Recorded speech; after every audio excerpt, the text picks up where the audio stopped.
Hey, everybody, and welcome to week 9 of our class here at Purdue Global University on the Global Environment EM 410. We are rapidly approaching, guys, the end of the course. So, this week and next week is all we have left. So, if you are still owing me material from weeks 1 through 8, you need to be submitting that right away. The deadline for an incomplete is coming up, and even if you are requesting an incomplete, you need to have 75% of your grade completed. So if not, guys, you need to be getting me all of your missing coursework from weeks 1 through 8, and I would appreciate it if you send me an email letting me know if you are submitting late work, what you have submitted, and that it's in the Dropbox or you've posted something on the discussion board. If you are posting late in the discussion board, guys, you cannot get full credit because you didn't post during the week it happened, but you still can post to get some points out of it. So please let me know, guys, if you are posting things late in the discussion board or submitting late work assignments, and that way I know to grade them. So looking at this week, guys, it is an extremely busy week. We have our final paper coming up, and we have our weekly quiz. 2 discussion boards are running, and we'll have our last seminar this coming Monday night. So an extremely busy week in week 9 as we are winding down, guys. We do have a final exam in week 10, and like I said, on Monday night, we will cover both the final paper and the final exam in our last seminar this coming Monday night for the week 9 seminar. So please, everybody, make sure you're attending, and it's an extremely important seminar to be present for.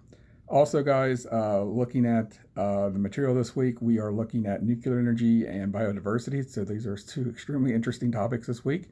With nuclear energy, we're looking at what is the future of nuclear energy when it comes to providing energy on a commercial basis here in the United States and around the world. Obviously, with nuclear energy, we've seen disasters happen in our lifetime with Chernobyl, and then later on with Fukushima, and the absolute disaster can happen if you have a nuclear meltdown and the reactor melts down.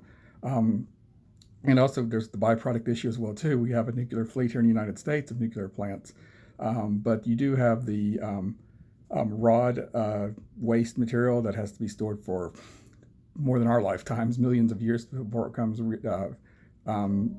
less radioactive.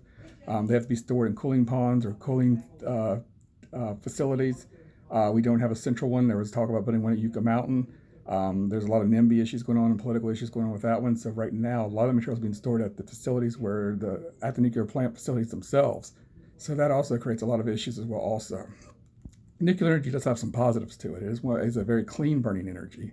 The flumes that are coming out of a nuclear cooling tower is pretty much water vapor as opposed to what you see coming out of a cooling tower at a coal-fired power plant. So it does have that positive to it, but it has a lot of negatives associated with it too. So it'll be a very interesting discussion this week on nuclear energy.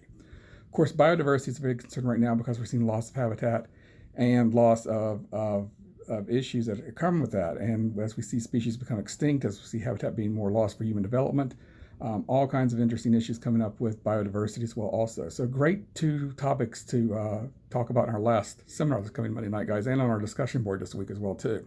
So looking forward to everything, guys. Again, it's an extremely busy week with our final paper due and having our weekly quiz, 2 discussion boards, and the seminar. So good luck to everybody this week, and remember to keep working on the material. If you still owe me stuff, I need stuff for weeks 1 through 8 as soon as possible.